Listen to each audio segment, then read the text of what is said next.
امید کرتا ہوں کہ نون ساکن کو حروف یرملون میں ادغام نہ کرنے کی جو وجہ بیان کی گئی اس کے بارے میں آپ کو معلوم ہو چکا ہے۔ تو آئیے اب چلتے ہیں اس کے بعد دوسرے قاعدے کی طرف۔ یہاں پر لکھا ہے امالہ، زبر کو زیر کی طرف اور الف کو یا کی طرف مائل کر کے پڑھنے کو امالہ کہتے ہیں۔ امالہ کی راء کو اردو کے لفظ قطرے کی راء کی طرح پڑھیں گے، یعنی ری نہیں بلکہ رے پڑھیں گے۔ اس سارے سبق کا اگر خلاصہ نکالیں تو وہ یہ ہے کہ یہ جو لفظ ہے یہ ہے قطرے۔ اس لفظ میں قوف اور تا اسے آپ فی الحال علیحدہ کر دیں، بقیہ رہ جائے گا را اور یا، تو اسے پڑھیں گے رے رے۔ اور یہاں پر یہ جو لفظ لکھا ہے یہ ہے مجریہا مجریہا، لیکن اس لفظ میں یہ جو را کے نیچے کھڑی زیر ہے اس را کو مجریہا نہیں پڑھیں گے، بلکہ یہ جو را ہے اسے اس طرح پڑھیں گے جیسے یہ ہے رے رے، تو اس را کو پڑھیں گے رے رے مجریہا مجریہا۔ اور یہ لفظ قرآن پاک میں ایک جگہ پر ہے، جیسے یہاں پر آپ دیکھیں تو اسے مجریہا نہیں پڑھیں گے بلکہ مجریہا۔ اب یہاں پر دیکھیں لکھا ہے نون قطنی، تنوین کے بعد حمزہ وصلی آ جائے تو وصل میں حمزہ وصلی کو گراتے ہوئے تنوین کے نون ساکن کو زیر دے کر ایک چھوٹا سا نون لکھ دیا جاتا ہے، اسے نون قطنی کہتے ہیں۔ اس پورے سبق کو یاد کرنے کی بجائے اس سبق کا خلاصہ نکالتے ہیں اور اس خلاصے کو سمجھتے ہیں۔ اب یہاں پر دیکھیں یہ سورۃ الملک کی پہلی آیت یہاں پر مکمل ہو رہی ہے، اور یہ جو لفظ ہے اسے وقف میں پڑھیں گے قدیر قدیر، اور اس کے بعد جب دوسری آیت شروع کریں گے تو یہاں سے پڑھیں گے الذی، اور اگر یہاں پر وقف نہ کرنا ہو تو پھر اس لفظ کو قدیر نہیں پڑھیں گے بلکہ قدیرو قدیرو یہ پڑھیں گے، اور اس کے بعد اس دوسرے لفظ کو پڑھیں گے الذی، اور ان دونوں الفاظ کو آپس میں ملانے کے لیے ان کے درمیان ایک نون کا اضافہ کریں گے اور پڑھیں گے قدیرو، اس کے بعد نلا نلذی قدیرو نلذی، یہ درمیان میں جو نون ہے نلا نل نل،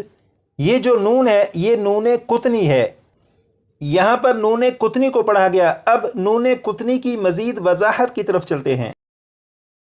اب یہاں پر دیکھیں یہ ایک لفظ لکھا ہے قدیرو، یہ لفظ اصل میں ہے قدیرن، جیسے یہاں پر لکھا ہے قدیرن، یعنی را کے اوپر دو پیش ہیں مطلب تنوین ہے، اور اس لفظ کے آخر میں را کے اوپر جو تنوین ہے اگر آپ اسے کھول کر لکھیں، یعنی تنوین کو کھول کر لکھیں تو پھر یہ بن جائے گا قدیرن، اور اس لفظ کے آخر میں جو نون ساکن ہے اگر نون ساکن کے نیچے زیر لگا کر لکھیں تو پھر یہ اس طرح سے بن جائے گا قدیرونی قدیرونی۔ اس لفظ کو اس لفظ کے ساتھ اگر ملا کر پڑھنا ہو تو یہ جو نون ہے اس نون کو اس لفظ کے ساتھ ملائیں گے، جب نون کو اس لفظ کے ساتھ ملائیں گے تو درمیان میں یہ جو الف اور اس کے اوپر جو زبر ہے یعنی یہ جو حمزہ ہے اسے نہیں پڑھیں گے، بلکہ نون کو لام کے ساتھ ملا کر پڑھیں گے، اور یہ پڑھا جائے گا نلا نلا نلذی قدیرن الذی قدیرن الذی۔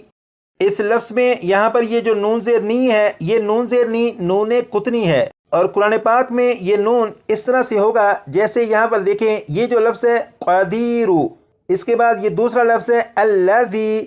اگر ان دونوں الفاظ کو ملا کر پڑھنا ہو تو پھر را کے بعد نون زیر نی کو پڑھیں گے اور اس طرح پڑھیں گے قدیرن الذی قدیرن الذی۔ اور یہ جو نون قطنی ہے بعض اوقات اسے دو آیات کو ملانے کے لیے پڑھا جاتا ہے، جیسے یہاں پر دیکھیں یہاں پر یہ آیت مکمل ہو رہی ہے، اگر یہاں پر وقف نہ کریں بلکہ ان دونوں آیات کو ملا کر پڑھنا ہو تو اس لفظ اور اس لفظ ان دونوں الفاظ کے درمیان میں نون کا اضافہ کریں گے اور اسے پڑھیں گے قدیرن الذی، اور بعض اوقات نون قطنی کو دو الفاظ کو ملانے کے لیے پڑھا جاتا ہے۔ جیسے یہاں پر دیکھیں یہ لفظ لکھا ہے نوح، اس کے بعد یہ لفظ ہے ابنہ، یہ لفظ اصل میں تھا نوحن، لیکن اس لفظ کو اس لفظ کے ساتھ ملا کر پڑھنا تھا، تو یہاں پر ہا کے اوپر جو دو پیش یعنی تنوین تھی، تنوین کے نون ساکین کو زیر دے کر ایک چھوٹا سا نون لکھ دیا اور وہ یہ لکھا ہے، اور یہ نون قطنی ہے۔ تو جب اس لفظ اور اس لفظ ان دونوں الفاظ کو ملا کر پڑھنا تھا تو پھر اسے پڑھا گیا نوح نبنہ، نوح نبنہ۔ تو یہ جو نون قطنی ہے، اس نون قطنی نے اس لفظ اور اس لفظ ان دونوں الفاظ کو ملانے کا کام کیا۔ تو قرآن پاک میں آپ جہاں پر بھی دیکھیں کہ اس طرح کا چھوٹا سا نون ہو اور اس کے نیچے زیر ہو تو آپ سمجھ لیجیے گا کہ یہ نون قطنی ہے، اور یہ دو الفاظ یا دو آیات کو ملانے کے لیے یہاں پر لکھا گیا ہے۔